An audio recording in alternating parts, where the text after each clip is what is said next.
എള്ള് അറിയാൻ വയ്യാത്തവരാരും കാണൂലല്ലോ. എള്ളിൻ്റെ ചെടിയാണ് ഈ നിൽക്കുന്നത്. ഒരു മാസത്തിന് മുമ്പേ ഞാൻ കടയിൽ പോയപ്പോൾ കുറച്ച് എള്ള് വാങ്ങിയിട്ട് ഞാൻ 5-6 എള്ള് ഇവിടെ ഇട്ടിരുന്നു.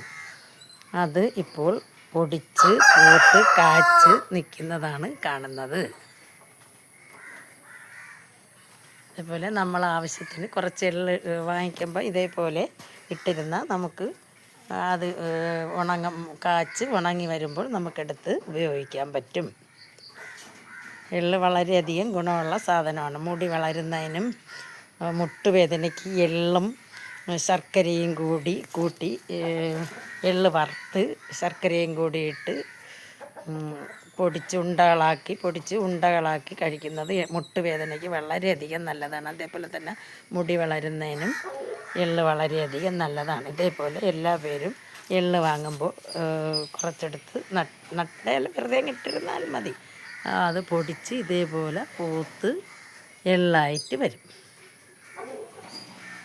ഇത് ഉണങ്ങുമ്പോൾ ഈ നമുക്ക് പറിച്ചെടുക്കാം. ഉണങ്ങുമ്പോൾ പറിച്ചെടുക്കാം. ഇത് കാച്ചു നിൽക്കുന്നത് കണ്ടേ. മുടിയുടെ ആരോഗ്യത്തിനും വളരെയധികം നല്ലതാണ്. അതുപോലെ തന്നെ ഇങ്ങനത്തെ മുട്ടുവേദനയ്ക്ക് ഇതുപോലെ എള്ളും ശർക്കരയും കൂടെ ഉള്ള ഉണ്ടയാക്കി വെച്ചിരുന്ന് കഴിക്കുക. ഇങ്ങനെയാണ് എള്ള് കാച്ചു നിൽക്കുന്നത്. നമ്മളല്ലാതെ കറുത്ത എള്ള് കാണുന്നതല്ലേ ഉള്ളൂ. കാച്ചു നിൽക്കുന്നത് എങ്ങനെയാണെന്ന് നമുക്കറിയത്തില്ലായിരുന്നല്ലോ.